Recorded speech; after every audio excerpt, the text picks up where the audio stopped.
yesterday and talked to each other.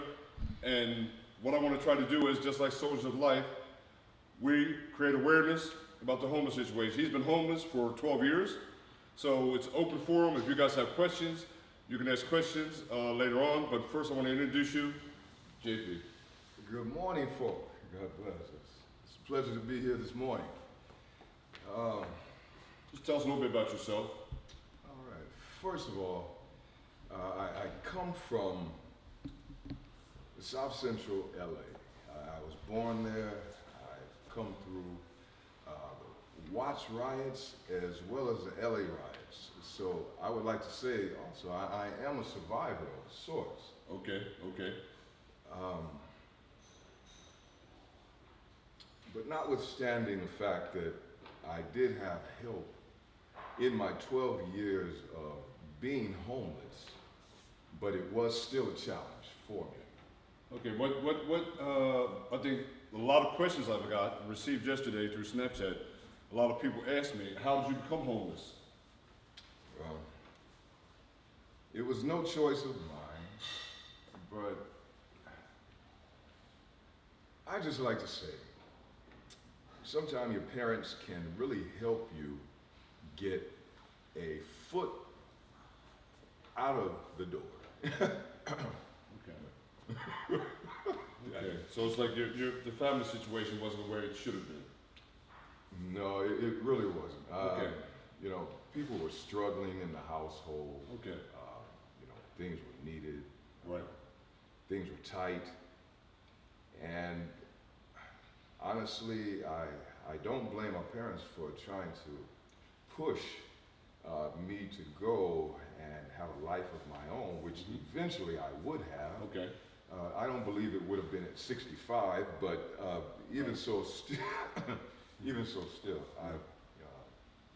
yes, it was an initial push from my parents To go out of the door. to go out of the door Okay. and try and form a life for myself, which they knew I was definitely capable of doing because I had scholastic backing. Right. It wasn't the greatest, but then again, I did have a partial educational background. Okay. So you have other siblings, brothers or sisters, or you have other family members that also or know your situation, that know that you're without a roof over your head, things like that? I believe so. I know my situation has probably came across the eyes of a lot of people. No one maybe knew what really to do. Okay. And upon that, I just had to go within myself and try and focus upon the greater, the bigger picture of what was calling me to be in that particular situation. Right. Because one thing that we try to create awareness for and make people aware of is the homeless situation. Because if you look around you look at LA, everybody's aware of the elections, Clinton and Trump, but nobody speaks about the homeless situation. That's not an issue. We're talking about Trump with his locker room talk, and we're also talking about Clinton with her mails. But who's discussing the homeless situation? No one. So, this is a perfect opportunity because we ride around LA. You have Skid Row. It's the biggest population. Those of you that are familiar with Skid Row is what's called the Mecca of homelessness in downtown LA. It's, I don't know how many feet, I don't know how many feet is that? Wow. How many people are there that are homeless? Yeah, well, the last toll that was taken, they say there's quite a few. I don't know of the tens of thousands. Yes. Tens of thousands. More than it actually started out being. Right. So tens of thousands people in Skid Row. And Skid Row is 10, 15 minutes away from Beverly Hills. I discussed that yesterday with Mr. Yoder. We discussed it about when you see LA on television, when you see Beverly Hills on television, or California, it's always, they pick the places, what you see. Nobody's talking about the homeless situation. Nobody goes to Skid Row. But that's one of the biggest, problems with LA right now. So what we're trying to do is one of the reasons we brought, thank you, about 250,000 homeless men and women in LA. Thank you for bringing that to my attention. One of our viewers just gave me that information right now. 250,000 homeless men, women, and children in LA alone. So what we're trying to do is wonder why Clinton and Trump aren't talking about solving the homeless situation. Eric Garcetti, where's Eric, the mayor? We're talking about Eric Garcetti. We're talking about him. What is he doing for the homeless situation? Nothing. We're worried about getting the Olympics here than solving our problems here. So what we're trying to do is, create awareness, make people aware of things like that. We're not, like I said a couple days ago, if you're not part of the solution, then you're part of the problem. We have JP right here. He's been homeless for 12 years, which we were talking about yesterday. You listen to him, he's well-spoken, he's educated. People that aren't familiar with the homeless situation, they think people there with mental illnesses. Someone asked me a question today, that they were brought up believing that homeless people are homeless by choice, or mentally ill. So this is a misconception, because if you don't really know about a situation, you don't really study the situation or meet someone and hear his story, you're judgmental. And that's what we try to always say with the fireside chats, with the roll calls. Don't judge people on things you hear from other people. Walk up to them, strike a conversation with them, get information, then based on the information you receive, then you can do something about it. But until then, keep an open mind, okay? Oh, and on that same, there were some financial difficulties, okay, that I went through as well. Okay. I must say, there were monies being allotted to me from some things, and it never really got to me, because there was always a middleman, or there was always a hand in the midst of it, in the middle of me receiving it. There was always someone there. I don't know if it was IRS or who exactly, but okay, but it made things even more difficult. Okay. Yeah. One thing I think a lot of viewers, I had a couple questions yesterday. One of the questions was, what is your typical day? What is a typical day? I don't want to put him in a box as a person without, it's called homeless person. What is a typical day for you like? You wake up in the morning, and what does your day consist of? What do you do? If you can give us and the viewers an example Sure. of what a typical day is. Sure. Sure. Well, being, or at least trying to stay conscious in my overall livelihood, I decided to encompass my life with, first of all, a good diet. So I don't go out eating a bunch of junk and then, having that affect my body. What I try and do is focus on good foods, first off. So I'll set out to try and accomplish a healthy diet. Okay. And that, I guess that's difficult, being without a home. oh, it is very difficult. And then having those same foods be sustained while living in the street is very difficult. So I've decided to, no matter the situation, to keep steadfast in regards to trying to stay healthy by incorporating good foods, and trying to keep a certain cleanliness about myself, which allows people to approach me if they need to, or whatever the case. Like shower, I know it's difficult. You're talking about cleanliness and everything. Yes. I know it's difficult when you're without a home, difficult to find a place to take a shower. I mean, you don't have, we can just walk downstairs, we have a bathroom, we have a bath, we have a shower. But being without a home, how do you do that then? Yes, well, relying on parks. Okay, public parks, okay. Public parks that have access to bathrooms that open at 6 o'clock, you know, being able to even access different places that provide hygienal needs. Okay. Such as community centers and, well, the likes of that. Like the YMCA or something like that? Or Yeah. different, you know, like you were saying, public parks? Yeah. You know, I'm talking about the parks you see, just open parks where you have showers. You can just, you know, wash in the bathrooms and everything. That's the way you do it. Yeah. And sometimes, and that's even difficult because, you know, you'll find people wanting to desire to come and see just what an individual is doing, and sometimes it's very uncomfortable or not very comfortable. Right. Dealing with things like maybe someone worrying, maybe someone may come in the bathroom and try and do something to you while you're actually just trying to clean yourself up. Okay, okay.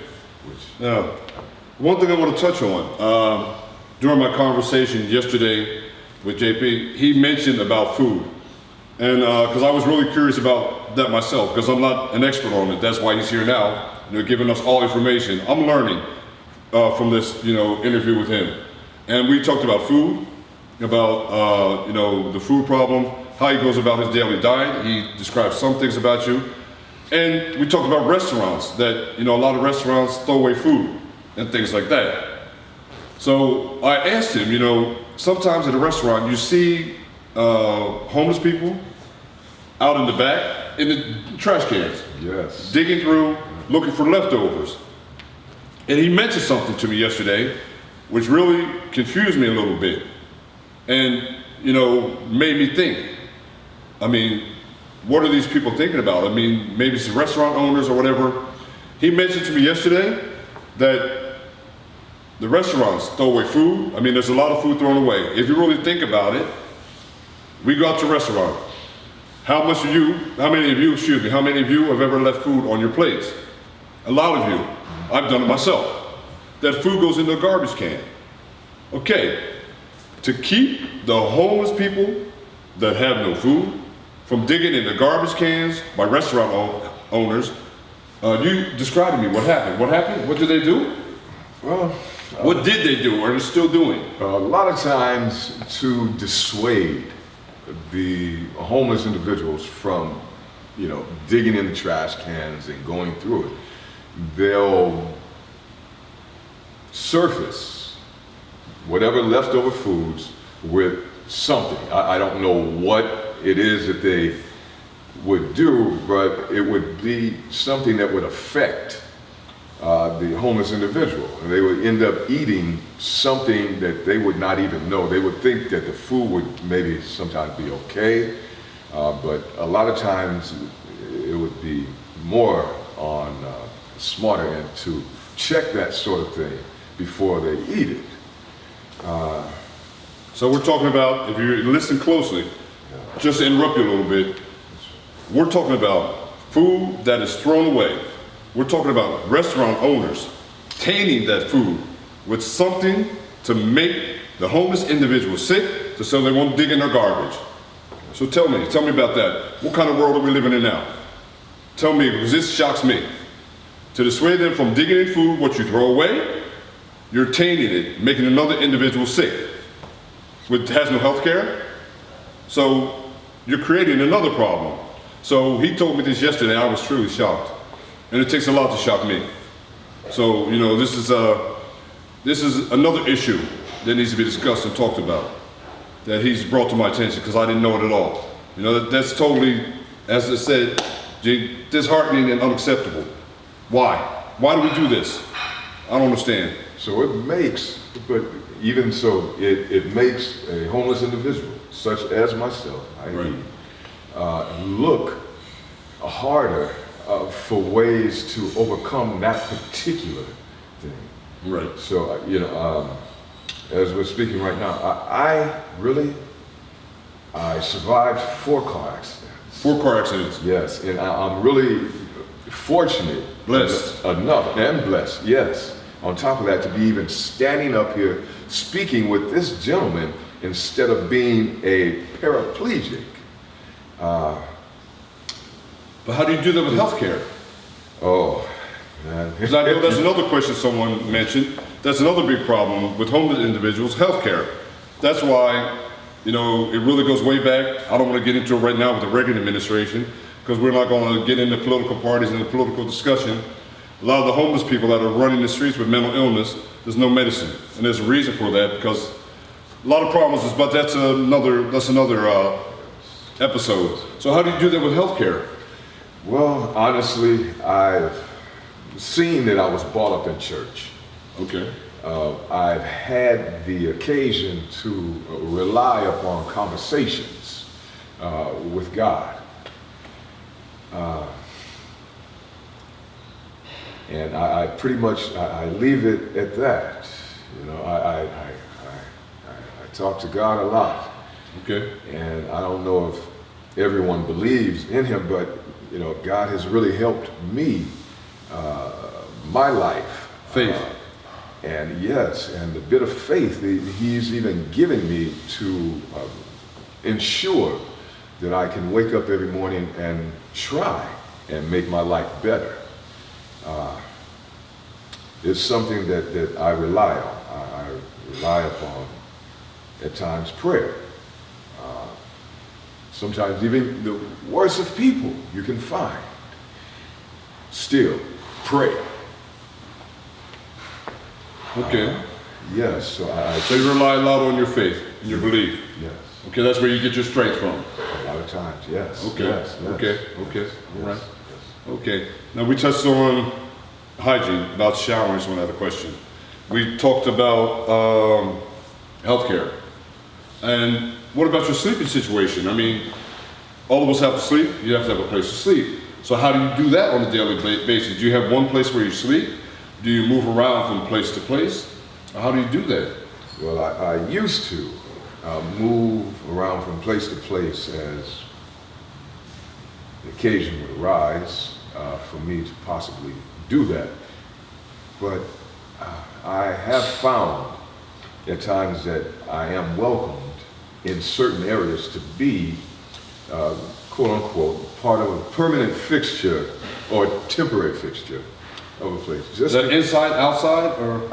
Outside. We're talking about they're welcoming you.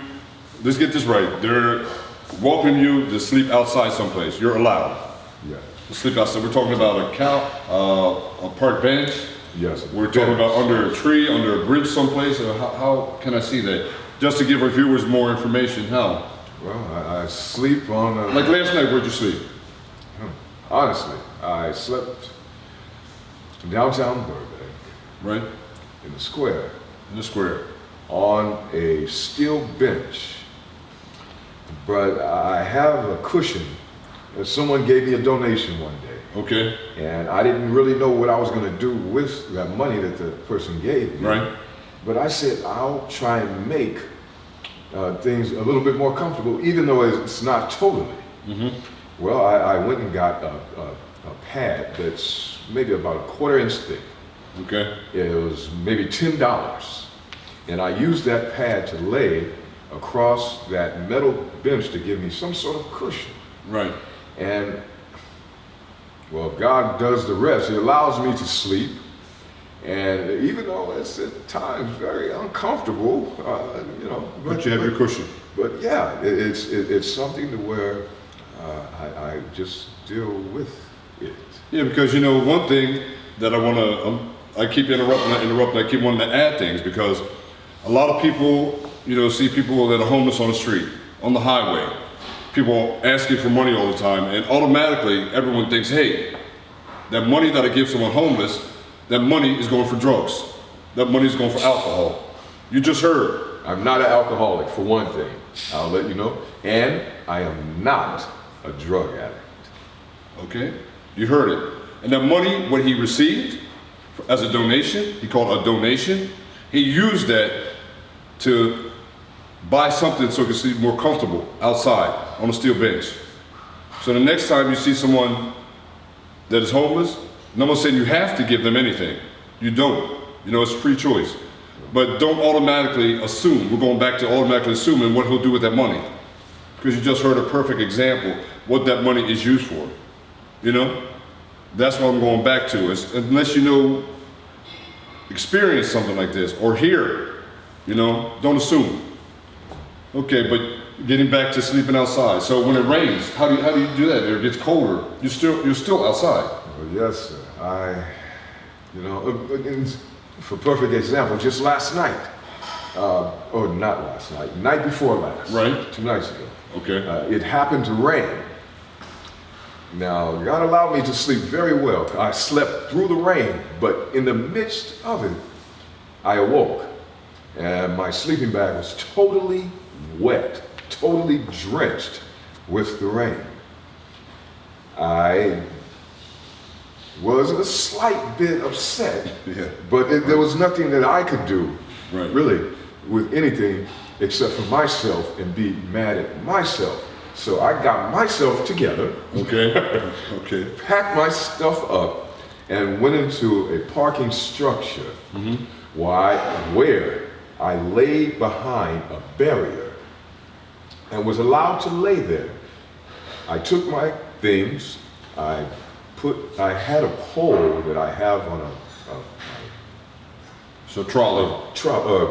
Yes, that I push around. Okay. And I put my sleeping bag that was drenched on top of that. It dried out, but I said, you know, after all this, I'm gonna have to clean myself up. So I took whatever monies that I had left over from the prior night of buying myself food, washed my clothes, and because I was so determined to try and clean myself up, along came this gentleman who I had no idea was going to be meeting me when I was walking down the street from that laundromat. I had very little money left in my pocket, but I said, I'm going to make a decision this morning. Right. To wash your clothes. To wash my clothes. Not buy drugs or alcohol, to wash his clothes. And I find that possibly true, more than likely, that cleanliness is next to godliness. Now, I don't want to assume, but it seems as if that God, the one that I prayed to, allowed this meeting to occur after I sought out to do that. Faith. That was an example of faith.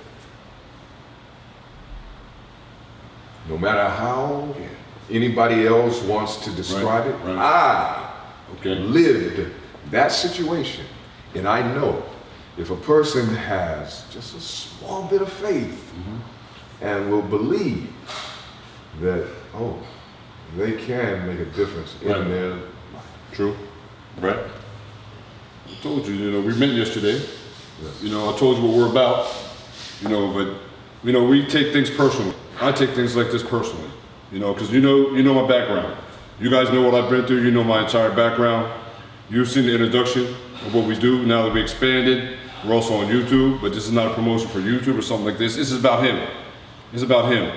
You know, it's about us helping him, us getting his story out there. Because soon you're going to hear him play music. You're going to see just how talented this man is. Because I told you, Soldier of Light, we're in this to stay. We're in this. We're in this to stay. I tell everybody, you know, we're on this journey of life together. Everyone can belong. Doesn't matter, white, black, what religion you are. If you have a home, if you're without a home, you know, we share this together. We share this together. And this is what I'm talking about with change. Change starts with you, change starts with me, and together we can make a difference. And that's what we're doing, right? You know it, right? Always, always. Yeah? Yes. Respect, respect, respect, respect, respect for one another. You know, doesn't matter, doesn't matter. You know, we keep it real. We always keep it real. always, you know. None of that, you know, helping each other. And like I always say, you know, we're blessed. You know, he came into my life. He came into my life yesterday. I came into his life, he came into my life yesterday. You know, that's what it's about. It's about helping each other. It's not about all the let me excuse my friends, all the other bullshit you see on TV, all the other nonsense out there. It's about helping each other. You know, you can vote who you want to vote for. You can vote for him, you can vote for her. But, you know, our thing is about helping people, getting people together, getting our message out there.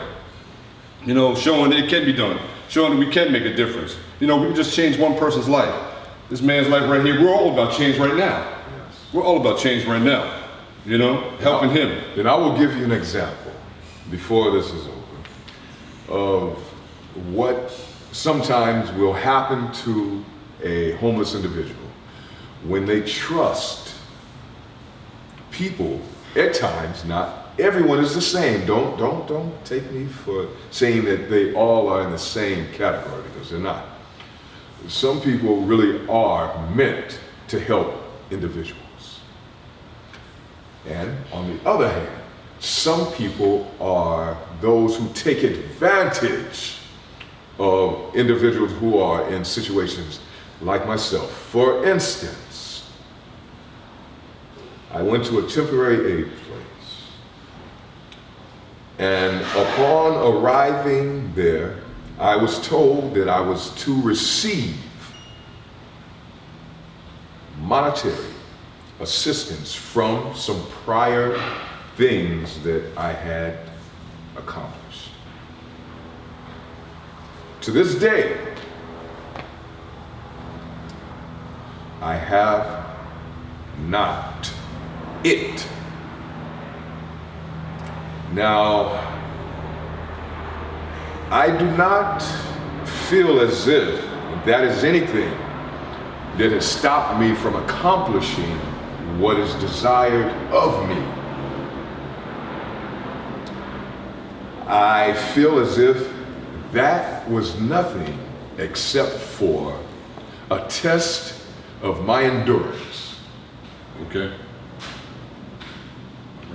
Because after that situation occurred, I could have been one of those individuals who said, well, if that's how they feel, and to the store I go, half pint of Jack Daniels. Okay, right? No. A friend, someone, peel person. Hey, could I, and not suggesting this, could I buy half the bottle of those pills that you have right there? Yeah, what you need them for? Oh man, I'm not feeling too good. Sure, whatever's hurting, these pills will take care. All right. Well, I got my alcohol, got my half bottle of pills. Into the alley I go. No one sees me. I'm comfortable sitting here in the shade. I think I'll have a drink. Man, that was terrible what happened. I'm thinking.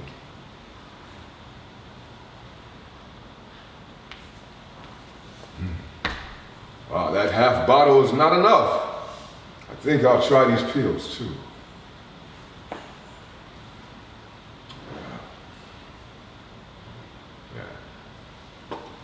Oh, yeah. Now, I think I'll chase this with the rest of this Jack Daniels. And then all of a sudden, I'm sure you understand the scenario. Right? A man is frothing at the mouth. Someone passes by. Oh, he's having a seizure. Do you believe that?